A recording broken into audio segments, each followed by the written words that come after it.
Σκέψου κάτι που θέλεις πολύ. Μια καλύτερη δουλειά, περισσότερα χρήματα, μια σχέση, μια διαφορετική ζωή. Τώρα φαντάσου ότι το έχεις ήδη αποκτήσει. Πίστεψέ το πραγματικά. Νιώσε την ευγνωμοσύνη που θα ένιωθες αν είχε ήδη συμβεί. Και περίμενε. Γιατί σύμφωνα με μία από τις δημοφιλέστερες ιδέες αυτοβελτίωσης των τελευταίων δεκαετιών, το σύμπαν θα αρχίσει με κάποιον τρόπο να συνομωτεί υπέρ σου. Οι σκέψεις σου εκπέμπουν, λένε, μία συγκεκριμένη ενέργεια και αυτή η ενέργεια προσελκύει γεγονότα που βρίσκονται στην ίδια συχνότητα. Αυτό είναι σε πολύ απλουστευμένη μορφή αυτό που σήμερα ονομάζουμε νόμο της έλξης. Υπάρχει μόνο ένα μικρό πρόβλημα. Το σύμπαν δεν έχει υπογράψει ποτέ αυτή τη συμφωνία. Από πού προέκυψε λοιπόν αυτή η ιδέα? Υπάρχει πραγματικά κάποιος κοσμικός νόμος που συνδέει τις σκέψεις μας με όλα όσα συμβαίνουν?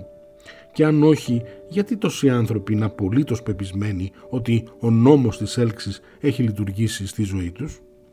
Γιατί εδώ τα πράγματα γίνονται πολύ πιο ενδιαφέροντα. Στο προηγούμενο επεισόδιο μιλήσαμε για το Κυμβάλιον, ένα βιβλίο που εμφανίστηκε το 1908 και παρουσίασε 7 υποτιθέμενες ερμητικές αρχές, ανάμεσά τους την περίφημη φράση «το παν είναι νους».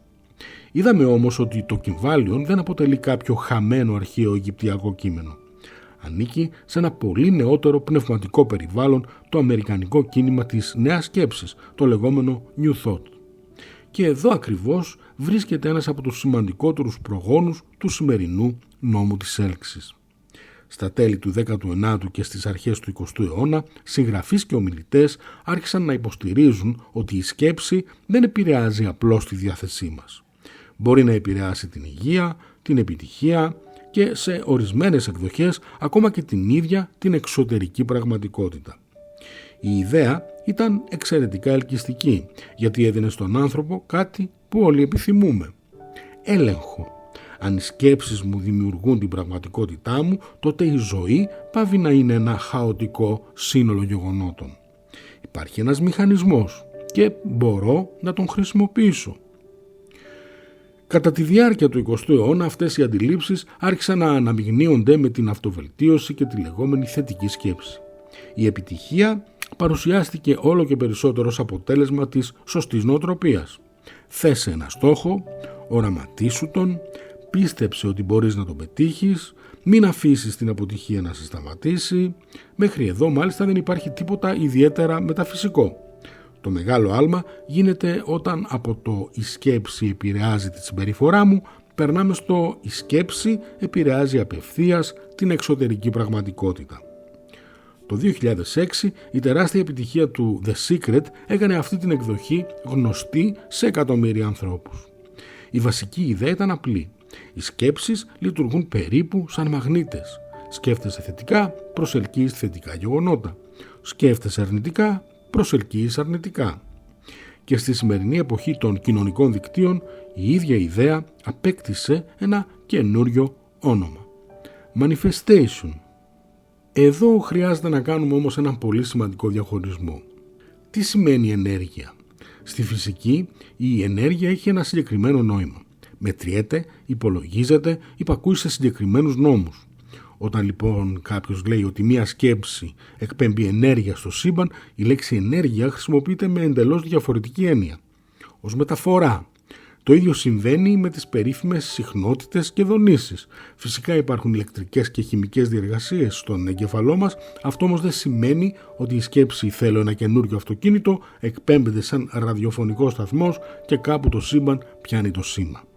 Αν συνέβαινε αυτό, οι ηλεκτρονικοί μηχανικοί θα είχαν ήδη βρει τον κατάλληλο ενισχυτή και πιθανότητα θα τον πουλούσαν πολύ ακριβά. Και εδώ βρίσκεται το πραγματικά ενδιαφέρον σημείο. Γιατί ένας άνθρωπος μπορεί πράγματι να εφαρμόσει κάποιες πρακτικές του νόμου της έλξης και μετά από κάποιο διάστημα να διαπιστώσει ότι η ζωή του βελτιώθηκε, χωρίς να χρειάζεται να έχει παρέμβει κανένα σύμπαν. Ας πούμε ότι αποφασίζεις ότι θέλεις να αλλάξεις δουλειά. Αρχίζεις να το σκέφτεσαι συστηματικά. Φαντάζεσαι τον εαυτό σου σε μια καλύτερη θέση. Βάζεις συγκεκριμένο στόχο. Ξαφνικά αρχίζεις να παρατηρείς αγγελίες που προηγουμένως προσπερνούσες. Μιλάς περισσότερο σε γνωστούς για το αντικείμενό σου. Ανανεώνεις το βιογραφικό σου. Μαθαίνεις μια καινούρια δεξιότητα. Στέλνεις 10 αιτήσεις εκεί που παλιότερα δεν θα έστελνες καμία. Και τελικά βρίσκεις δουλειά. Τι συνέβη? Ο στόχος σου επηρέασε την προσοχή, τις αποφάσεις και τη συμπεριφορά σου. Και η συμπεριφορά σου άλλαξε τις πιθανότητες ενός αποτελέσματος. Αυτό είναι πραγματικό, αλλά είναι πολύ διαφορετικό από το να πούμε ότι το σύμπαν άκουσε την επιθυμία σου. Υπάρχει μάλιστα ένας γνωστός ψυχολογικός και κοινωνικός μηχανισμός που βοηθά να καταλάβουμε μέρος αυτού του φαινομένου. Η λεγόμενη αυτοεκπληρούμενη προφητεία. Οι προσδοκίες μας μπορούν να επηρεάσουν τη συμπεριφορά μας με τρόπους που αυξάνουν την πιθανότητα να συμβεί αυτό που περιμένουμε. Αν είμαι πεπισμένος ότι θα αποτύχω σε μια συνέντευξη, μπορεί να πάω αγχωμένος, να μιλήσω διστακτικά και τελικά να αποτύχω. Αν πιστεύω ότι έχω σοβαρές πιθανότητες, μπορεί να προετοιμαστώ καλύτερα, να παρουσιαστώ με περισσότερη αυτοπεποίθηση και να αυξήσω τις πιθανότητες επιτυχίας. Η σκέψη επηρέασε το αποτέλεσμα, αλλά υπήρχε μια ολόκληρη αλυσίδα ανάμεσα στα δύο. Σκέψη, συμπεριφορά, αποτέλεσμα. Ο νόμος της έλξης συχνά εξαφανίζει το μεσαίο κομμάτι, τη συμπεριφορά, και αφήνει μόνο σκέψη, αποτέλεσμα. Αυτή η μικρή παράληψη όμως αλλάζει τα πάντα. Υπάρχει και ένας δεύτερος λόγος για τον οποίο ο νόμος της έλξης μπορεί να φαίνεται εντυπωσιακά ακριβής. Είμαστε εξαιρετικά καλοί στο να θυμόμαστε τις επιτυχίες και πολύ χειρότεροι στο να καταγράφουμε όλες τις φορές που τίποτε δεν συνέβη. Σκέφτηκες έναν παλιό φίλο και 5 λεπτά αργότερα σε πήρε τηλέφωνο? Εντυπωσιακό, θα το θυμάσαι για χρόνια. Πόσες φορές όμως σκέφτηκες κάποιον και δεν σε πήρε τηλέφωνο? Αυτές δεν έχουν κανένα ενδιαφέρον, οπότε δεν τις καταγράφεις. Το ίδιο συμβαίνει με τις επιθυμίες μας. Όταν κάτι που θέλαμε συμβεί, μπορούμε εύκολα να το συνδέσουμε με τον οραματισμό μας. Όταν δεν συμβεί, απλώς προχωράμε στην επόμενη επιθυμία. Και έτσι δημιουργείται η εντύπωση ενός νόμου πολύ πιο αξιόπιστου από όσο πραγματικά είναι. Υπάρχει όμως και μία πλευρά της ιδέας που δεν είναι καθόλου αθώα. Αν δεχτούμε ότι οι θετικές σκέψεις προσελκύουν θετικά γεγονότα, τότε τι σημαίνει αυτό για έναν άνθρωπο που αρρωσταίνει, για κάποιον που χάνει τη δουλειά του, για κάποιον που γεννιέται μες στη φτώχεια, για το θύμα ενός ατυχήματος? Αν ακολουθήσουμε τη λογική μέχρι το τέλος, κινδυνεύουμε να καταλήξουμε ότι με κάποιον τρόπο προσέλκυσαν όσα τους συνέβησαν. Και εκεί μια φαινομενικά αισιόδοξη φιλοσοφία μπορεί να γίνει εξαιρετικά σκληρή. Το είδαμε και στο Κυμβάλιο, ότι όταν η ιδέα ότι ο νους επηρεάζει τη ζωή μετατρέπεται στην πεποίθηση ότι ο νους δημιουργεί τα πάντα, ο πάσχων μπορεί πολύ εύκολα να μετατραπεί σε κατηγορούμενο. Ο κόσμος περιλαμβάνει τύχη, κοινωνικές συνθήκες, βιολογία, αποφάσεις άλλων ανθρώπων και γεγονότα πάνω στα οποία δεν έχουμε κανέναν έλεγχο. Η θετική σκέψη δεν αποτελεί ασπίδα απέναντι στην πραγματικότητα. Τι κρατάμε λοιπόν από όλα αυτά? Μήπως πρέπει απλώς να πετάξουμε ολόκληρη την ιδέα? Όχι, γιατί μέσα στο μεταφυσικό περιτύλιγμα υπάρχει ένας πυρήνας που αξίζει να κρατήσουμε. Οι στόχοι έχουν σημασία, οι προσδοκίες έχουν σημασία, η προσοχή έχει σημασία, η επιμονή έχει σημασία. Το πώς ερμηνεύουμε μια αποτυχία επηρεάζει το αν θα προσπαθήσουμε ξανά. Και ο τρόπος με τον οποίο σκεφτόμαστε μπορεί πράγματι να αλλάξει τη ζωή μας. Όχι επειδή ελέγχουμε το σύμπαν, αλλά επειδή είμαστε μέρος του κόσμου μέσα στον οποίο δρούμε.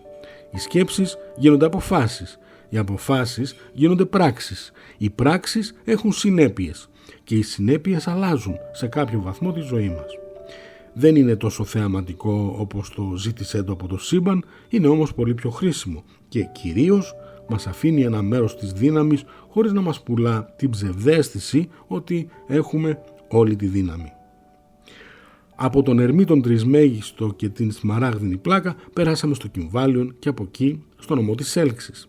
Ιδέες διαφορετικών εποχών που μεταμορφώθηκαν, αναμίχθηκαν και απέκτησαν καινούργιες σημασίες μέχρι να φτάσουν στις οθόνες των κινητών μας ως manifestation. Ίσως όμως πίσω από όλες αυτές τις εκδοχές κρύβεται η ίδια ανθρώπινη επιθυμία. Να πιστέψουμε ότι μπορούμε να ελέγξουμε λίγο περισσότερο έναν κόσμο που συχνά δεν μπορούμε να ελέγξουμε. Και ίσως η πιο ώριμη απάντηση βρίσκεται κάπου ανάμεσα στην παραίτηση και στη μαγική σκέψη. Δεν μπορούμε να ελέγξουμε όλα όσα θα μας συμβούν. Μπορούμε όμως να επηρεάσουμε αρκετά από όσα θα κάνουμε εμείς στη συνέχεια. Και αυτό δεν είναι καθόλου λίγο. Αν σας άρεσε το επεισόδιο, αφήστε ένα like, κάντε εγγραφή στο κανάλι και μοιραστείτε το με ανθρώπους που πιστεύετε ότι θα τους ενδιέφερε. Μέχρι και την επόμενη φορά, να είστε καλά και να μην σταματήσετε να σκέφτεστε.